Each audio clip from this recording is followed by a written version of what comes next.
Welcome to AudioWaxers.com online tutorials. In today's video, I'm going to show you how to export your project using Fruity Loops as .wav files. So let's open Fruity Loops. And there are three main windows that we want to concentrate on here: the channel rack, the playlist, and the mixer window. So starting with the channel rack, these are the 5 sounds that I'm going to use in my song and that are going to be exported as the .wav files. So the first thing we want to do is also go to the pattern to make sure that we sequenced out our song to how long we want it.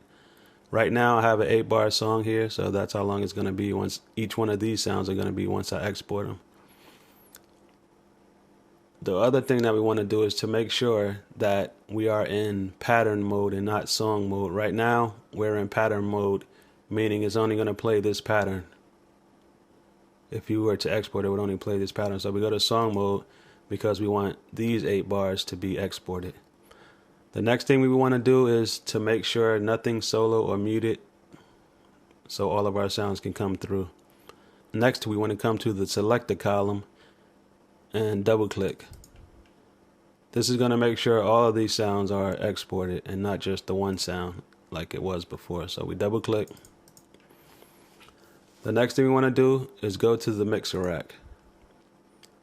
We want to highlight the first channel here because we're going to actually lay all of these 5 tracks simultaneously across these 5 inserts here. So we highlight the first track, right click, we go to channel routing, and we go to the second option, route selected channels starting from this track. And what that did was lay out these 5 sounds across these 5 inserts. The next thing you want to do is go to the file menu, down to export, and select the WAV file. The Save As dialog box would open.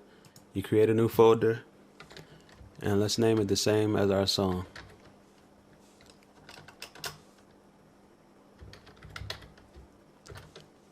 Hit enter, and we would double click, and we're going to leave this as it is. We're going to name it test at. So we put save, click save, and then the rendering to dialog box opens up.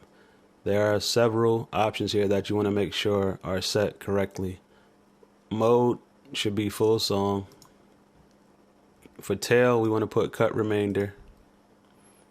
We want to make sure that WAV file is selected, no other file. We only accept WAV files. And for bit depth, we want to make sure it's on 24-bit. This is for sound quality purposes. You can leave everything here as it is. When you get down to miscellaneous, you want to make sure that split mixer tracks is selected. This is going to export each one of these sounds separately in its own WAV file. And as you can see, it's on 8 bars, which is the length of our song. And you hit start. And it exported those files to the desktop. We go and check. Here's our folder. And as you can see, all of our .wav files for those sounds are in here. Now they put 2 extras WAV files in here, which is the master track and the current, but these are just the stereo files, and what it does is just play the whole song, so we would know how the whole song went anyway. So this is good. What you would do next is log on to AudioWaxers.com, log into your account, and if you wanted to upload a new project, you would come to the desktop, find your files, and upload them to our server. If anyone's having any problems with exporting files or anything else technical, you can reach us through the contact form on AudioWaxers.com, and we will respond to you as quickly and as fast as possible. Thanks for watching.